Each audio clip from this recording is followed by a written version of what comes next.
Time to go camping and setting up some new gear that I acquired for 2025. So recently I traveled through Portland and I got some video to post about that later whenever I get to edit it. And I must be living under a rock because I stumbled upon a brand called Snowpeak that I've never heard before. I've been camping for over 4 years now and I've never seen these guys. They're a Japanese camping brand, so think minimalistic, very functional oriented, and expensive gear. And I got some of their gear that I'll be showing in this video, and I was eager to try it out. So we'll go through that. Here I'm setting up the North Face Wawona 4-person tent with a porch. This is not a hard tent to set up now that I become used to it. But the challenge in this day was that this is Bowman Lake State Park in New York. First time that I was camping there, July, very hot and swarming with mosquitoes. I'm going to complain about that later in the video. So it was so bad that I actually had to go and get my thermosol, and you can see that in the bottom left of the video, and turn on my mosquito repellent because I was just constantly getting attacked. Later, I'm gonna put on my hat because there was this fly that was just enamored with me and wouldn't let go. Very annoying. The second hard thing that happened here, which I cut severely in the video, is that all the floor you're seeing is rockwood, which meant that it was a nightmare to stake anything to the ground. And I had quite a few things to stake to the ground: the tent, the porch, the tarp. It was incredibly challenging. I think that must have made me take at least 40 extra minutes. I'm not joking. 40 extra minutes because I couldn't stake anything down because everywhere was rock. I never seen anything like this. So definitely I wasn't having a good time at this time.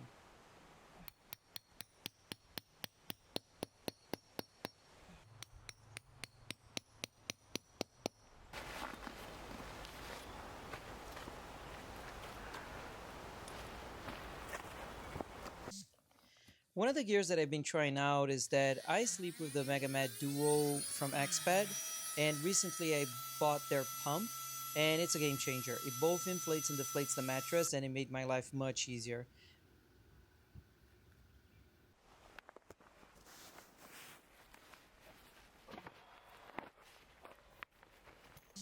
Now to the unboxing of the Takibi Tarp Hexa Set M from Snowpeak. It's a brand new tarp. I have been using the same tarp from REI in West Elm. It doesn't even exist anymore since I started camping here in the US. So that must have been maybe 5 years now.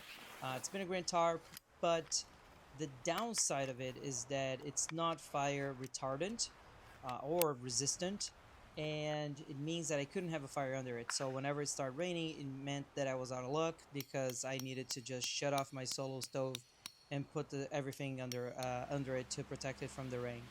But now with this tent, I'm actually able to have a fire under it, and this is me setting it up.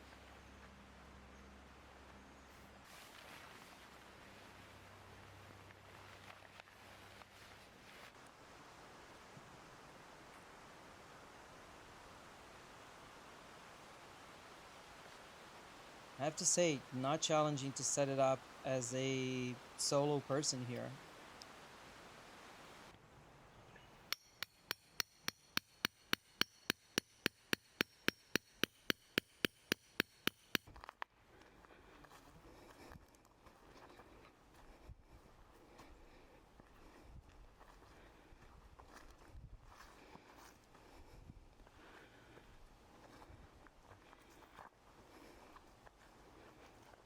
Another gear from Snowpeak, and this is actually the first one that I bought. Crazy story, went into the store in Brooklyn, bought the thing, took everything out of the box right then and there, and just hauled that back home on my shoulder and through New York subways. Quite the experience, made some friends along the way, it was funny. This is the Iron Grill table. This is their 4-unit piece. It's a modular system, so you get to assemble however you like. In a couple of minutes, you'll be able to see how I assembled for this trip. I've also bought an extension part for it. They call it the table regular. So that gives me more space to be able to prep food that I'm cooking. I was on the fence if I was gonna leave it in this configuration, and if you look into Snowpeak and Iron Grill tables, you're gonna find a myriad of ways that people set this up. But I did appreciate the extra counter space to be able to prep the food that I was cooking. That was very helpful.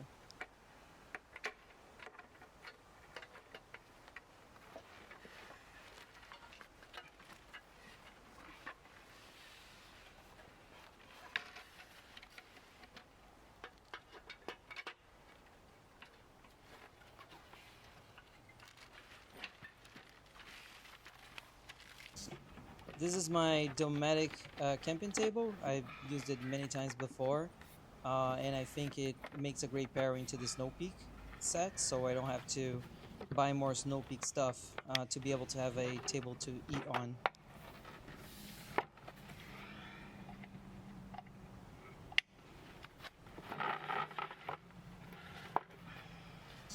Here you can see me setting up the Iron Grill table.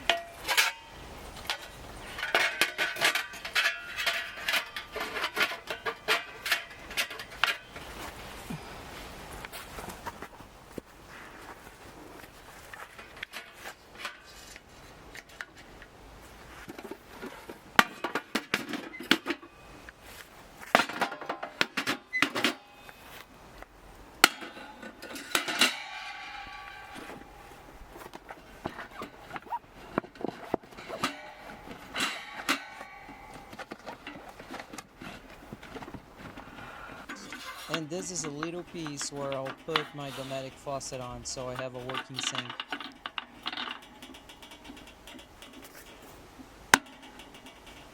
Finally, after 4 hours setting up camp, I got everything set up. That was a lot of work. The swarm of mosquitoes didn't help. It was so annoying, and they're still here. I hope that the fire is going to help out with that. So let's take a look into this first attempt at setting up some new gear. Right, so string lights not new, but the tarp is, and that's the Snowpeak Takibi Hexa M tarp. It was very easy to set up. I did watch their video, but very easy to set up. I got some new chairs coming. I want some sitting high chairs. So right now I'm just rocking the same old low chair. And I got the Dometic table right by it, which I already had. The nice thing about this tarp is that I can set the solo stove under it because it's fire retardant. So that's a very nice change to be able to have it all near the kitchen, near where I eat, also protected from the elements in case it starts to rain as it is forecasted this weekend. So here we got the IGT kitchen. No idea what I'm gonna cook yet. This is how I set it up. A single burner stove here, 2 units with storage. Probably best to do this during daytime.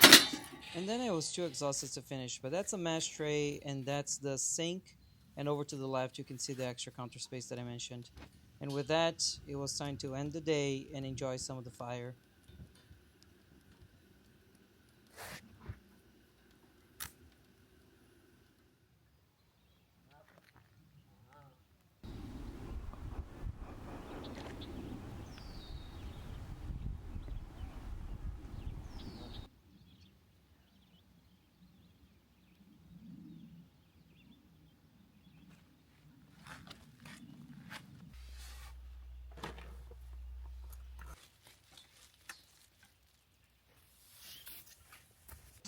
Alright, let's cook breakfast.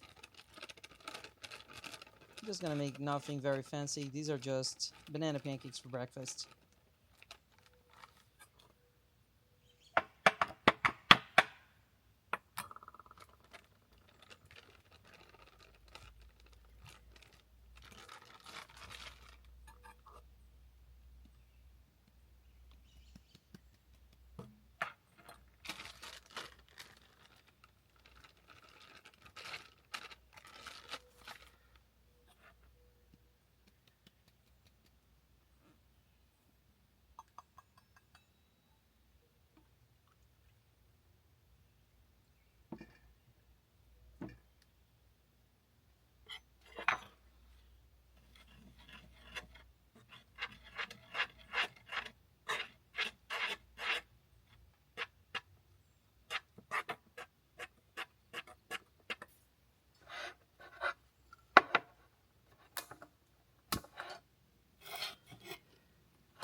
I find the solo stove very handy. It's been with me since I first acquired it on all my car camping trips, and you wouldn't believe the amount of times that I get to a campsite and their grill is broken, there's no grill, or the fire pit's broken. It's also a very safe and self-contained unit for wood burning. Now I've washed my dishes, which I'm not sure that you want to watch me washing my dishes, and I'm using the deep mesh tray to just leave them there and be able to air dry. Which, when you're camping, saving energy and cutting on some of these tasks is helpful.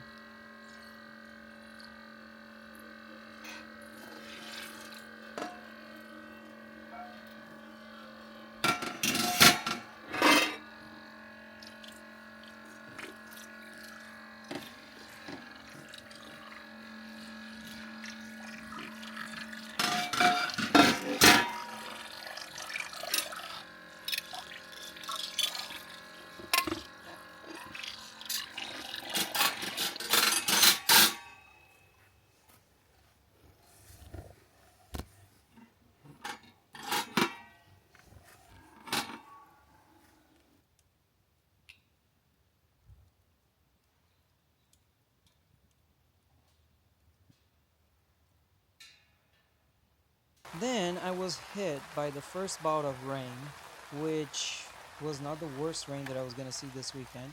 And here you can see how nice it is. At this time I was letting my fire die out, but it's pretty amazing that I can have a fire under the tarp and it's protected. If it was the case that I didn't have the tarp and I was having the fire outside of rain protection, then I would have to have ended the fire and put everything under the tarp because I wouldn't want the solo stove to get hit by rain because of warping. And here you can have an idea of how much the Takibi tarp is protecting the campsite from rain.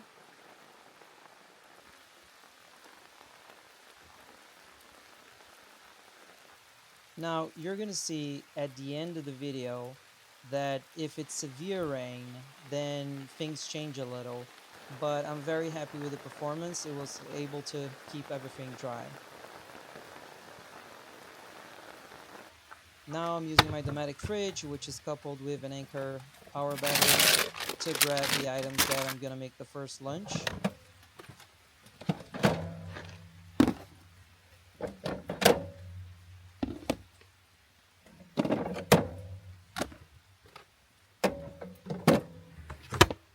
While I'm prepping the food, I'm already preheating the grill. That's another thing that I like of the solo stove, that it's multifunction, so I can use it to warm myself, I can use it to grill things, and it's nice because it has this capacity of doing multiple things with one set of gear. Here I'm prepping some skewers and some chicken, and now I'm gonna chop up some vegetables using another Snowpeak item, which is their cutting board and knife. The knife is very good.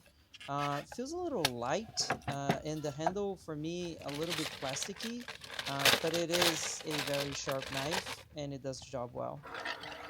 I also like how the knife is stored within the cutting board, which makes it easier to transport and a little safer that you have somewhere to put it.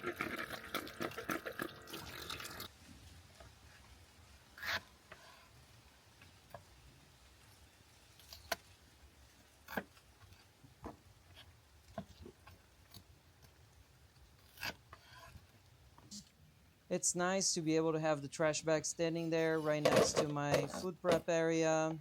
And now that everything's ready, I just grill the peppers. And after they're done, I'll just put on some meat and some skewers and prep that.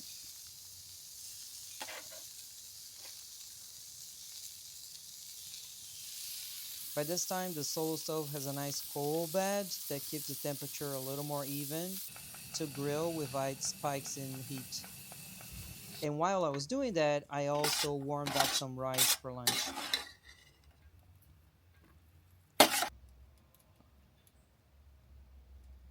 There's a lot that I could say about my system for storage. As you can see, I have a North Face box and then I have some rock boxes, and you see one of them there. but I'll leave that for another video.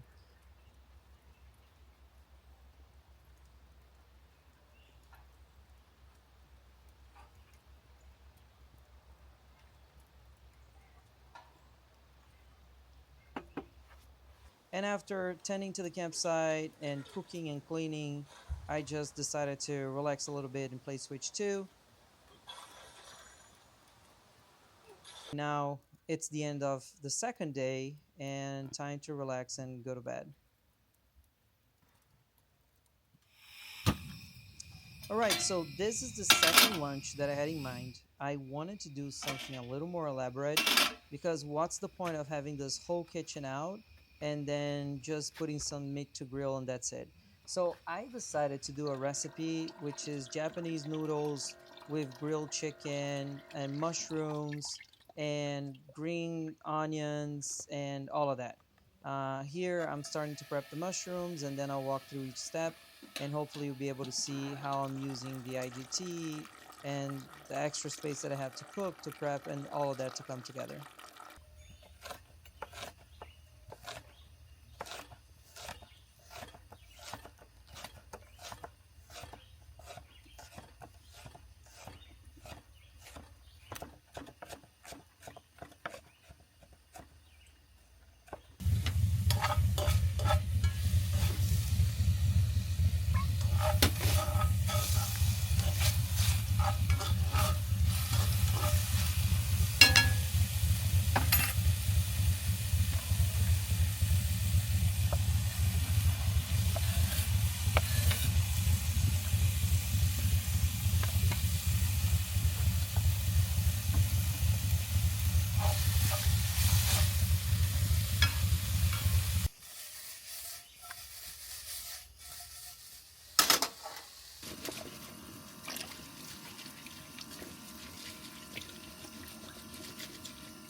Now putting some final garnishes on it and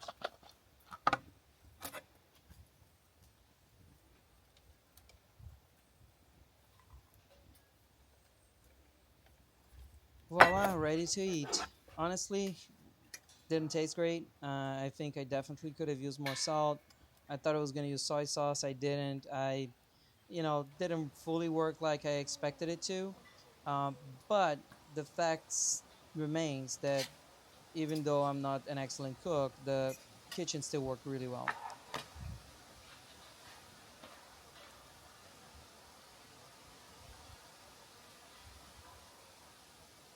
Here I'm taking advantage of the last little bit of fire and I'm making one of my favorite and easiest grilling desserts, which is grilled banana,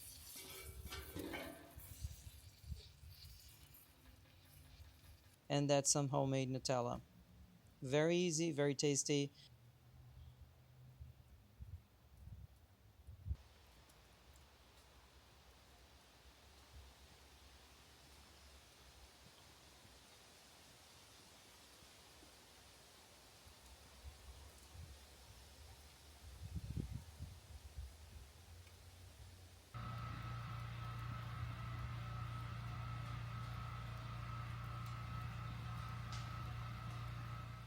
Now, the real challenging part began. I thought that setting up camp was challenging, and the reason that I picked this campground was because it was not forecasted to rain when I was supposed to check out. Lo and behold, I woke up to rain, And if you think that this is bad, it's gonna start pouring. So my strategy here was to use the tarp as much as I could to break down the equipment and to protect myself from the rain while I was breaking down said equipment. So I'm trying to collapse the tent as fast as I can because this is getting wet, and this creates a problem for me because now when I get home I'll have to rinse and let all of this gear dry out, which for me is very challenging living in the city.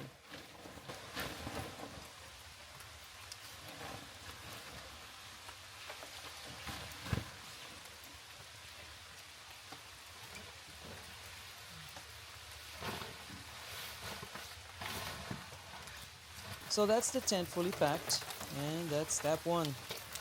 Now I'm gonna start breaking down what's under the tarp, starting with the solo stove, which of course by now is cold because the last time I used it was last night.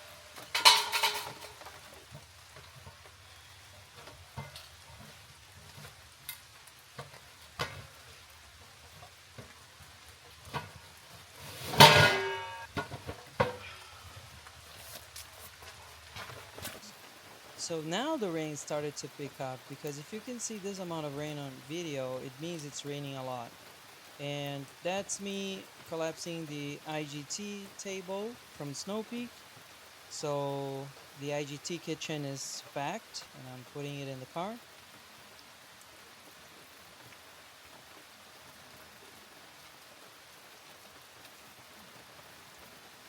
Now I'm packing the Dometic table.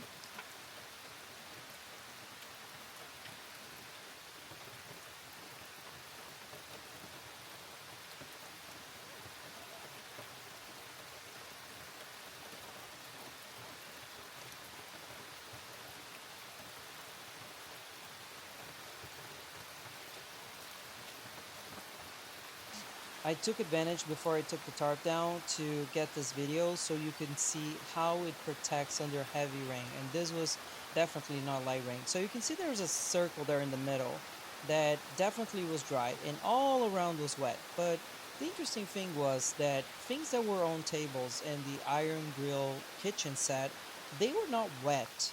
So there is a good protection that happens some inches up from the floor, even if the floor is wet, especially because it's raining so much that the water is just streaming down the campsite. Now, the genius idea that I had was the tarp underneath the tarp, that's the fire retardant part, was still dry because it was protected by the tarp on top of it. I didn't want yet another thing to get wet, so instead of collapsing it all together and just bundling it up and making a whole mess out of it, I disconnected it from the top tarp, and here I'm rolling it by itself because then it's another dry piece of gear that I don't have to worry about rinsing and drying when I get home. And it worked pretty well.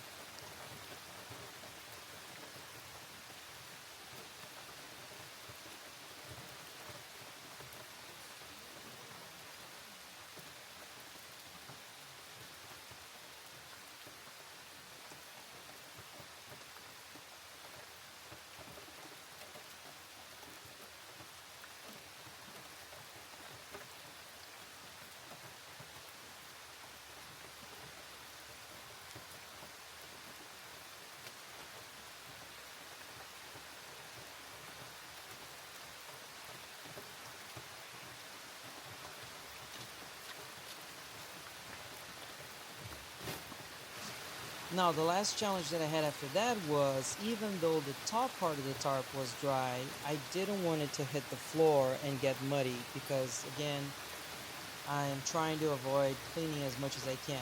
So then I'm going to try to disconnect it while not letting it hit the floor so it's only wet with rain but not with mud. Now, one of the things that I should have done, and I will do next time this happens, is I didn't want to take away all the ropes that are connected to the tarp. There are two on each side, total of four, because I thought I already did the knots. I don't want to do this again whenever I have to set it up. I should have done it because here's the catch. The tarp dries faster than the strings, and the strings being still all rolled up with the tarp, then it just makes it wet for longer. So next time if it's raining, I'll just take all the strings out of it, and then I'll roll the tarp separately from the strings that take quite a bit of time to dry.